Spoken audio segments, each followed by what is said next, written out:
the issue of budget padding and the trend of events from the last week on the issue of Abdul Mumini and the leadership of the House is a fact. All Abdul Mumini has said so far so good is 100% correct. When I said there is corruption in the House, he said there is no corruption in the House. And I said, okay, let's put it before the public. Let's take a case study and let the EFCC investigate and tell the public if that is corruption or not. Perfectly correct. There is padding in the budget. And this padding, if you can recollect very vividly, some few months ago, I talked about this with correspondent of the Voice of America, that there is issue of 100 billion that is always available in our budget for constituency projects. And this 100 billion, I discovered about almost 40 billion has always been diverted over years, for over 15, 16 years. So the same issue now, God has just answered the prayers of Nigerians, and that's why Abdul Mumini and the leadership are now having clashes and now open everything. So to me, God answered the prayers of Nigeria by opening their nyash completely for Nigerians to know the skeleton they have in their cupboard. So the issue of padding is just a simple way, a liberal way of saying legislative robbery, legislative stealing in collaboration with executives from our various MDAs. So padding is there in the budget, and it is illegal, it is unconstitutional, it is criminal. A lot of illegalities in it. It is God that exposed them, all of them. They are all birds of the same feathers. You understand? But these revelations now is very good for Nigerians. It's a progress, development for Nigerians, so that everybody should know what is happening or what has been happening over the years with their national budget. So today, Abdul Mumini don't want to sink along because they have been bringing it together with the leadership. Even the Senate, it will get to them. They are all part of this party mess that we're talking about. But for us, we have been talking about this. Some of us from the Transparency Group met with Yakubu Dogara even before the issue of budget presentation. That please, Yakubu Dogara, we're in change era. Try to stop this system of padding in our budget. Don't allow yourself to be rubbish with this system of padding in the budget. We advised him very well, and he gave us assurance that he would do his best to see that padding is eliminated in our budget system. But he didn't. So we're also praying that even the political party of APC should not at least allow themselves to be rubbish with this. Because in the past, the PDP party are part of this padding. So the APC, since they are here because of change, and they have been voted by the people because of change, they should please do the best for Nigerians not to participate in this padding, and they should allow the law to take its course on these people. What has been happening for the past years? You see, they had this problem of padding with Olusegun Obasanjo. They had with late Yar'Adua. They had with Jonathan. They had with Buhari. So what I'm telling you, what they normally do, they just insert these projects. Most of these projects not to see the light of the day.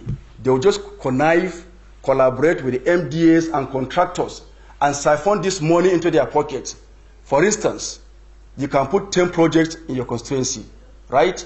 Out of these 20 or 10, only 2 may likely see the light of the day. The remaining 8 or 18 will be siphoned into their pockets in collaboration with the people in the MDAs and the contractors. So this is what has been happening over the years. He reacted because he was removed as the chairman of the appropriation.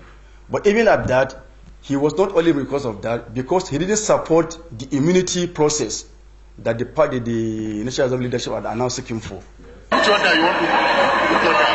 I'm still coming under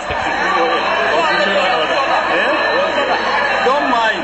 I'm not. He opposed them outrightly on the floor of the House. So from that time now, they started having issues.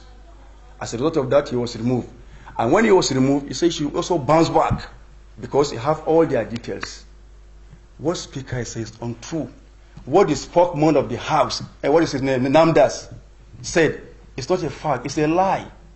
And they should not, deceive Nigerians by diverting people's attention that the Abdul-Muni is attacking the National Assembly as an institution. No.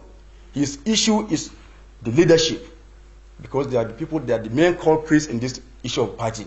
So what Dogara is saying or is denying is a lie.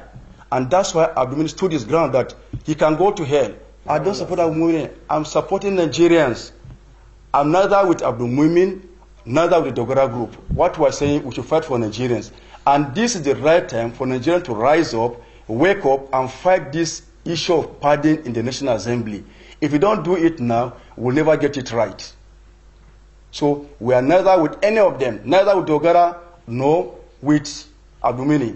Even if our own mentor, Femi Gbajabiamila, recently I learned that he's part of them.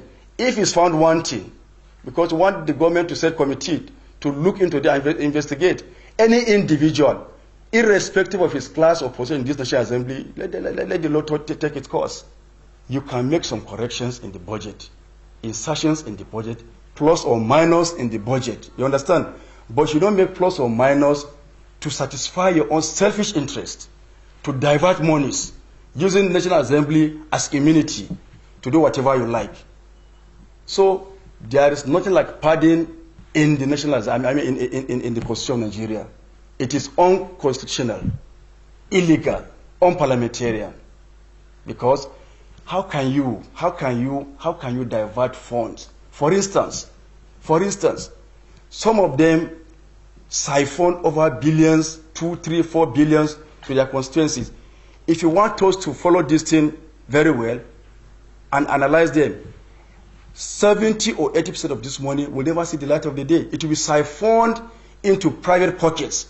So people are all using this pardon to grace their own pockets and fatten their stomach day and night. The way forward, the National Assembly members must carry along their constituents, the electorate. They must always liaise, collaborate with them to see what do they need from their constituencies, so that when they are preparing budget, the National Assembly with their various committees, with the MDAs, can now sit down to see what will be meant for every constituency. It should be open, transparent. The Federal Character Commission must also be allowed to come and play its role. Everything should be even, justice, fairness, and equity. No constituency or local government should shortchange. No state should be sidelined. Most of us are criminals. Most of us, unless we change. Some of them met me in Niger State to come and sign for, to pass vote of confidence for Dogara. I said, for what reason? They couldn't give me satisfactory reason. I said, no, I can't be a party to any this type of shit. So they left. Yesterday again, they were trying to lobby me, persuade me here in Abuja that please I should come. People have already, a lot of members are now signing. I said, no. Out of the 10 members from Niger State, count me out of them. I can stand alone for the truth by the grace of God. So if all members from Niger State sign for you, for vote of confidence, for me, I will not sign, because there is no any justification for that.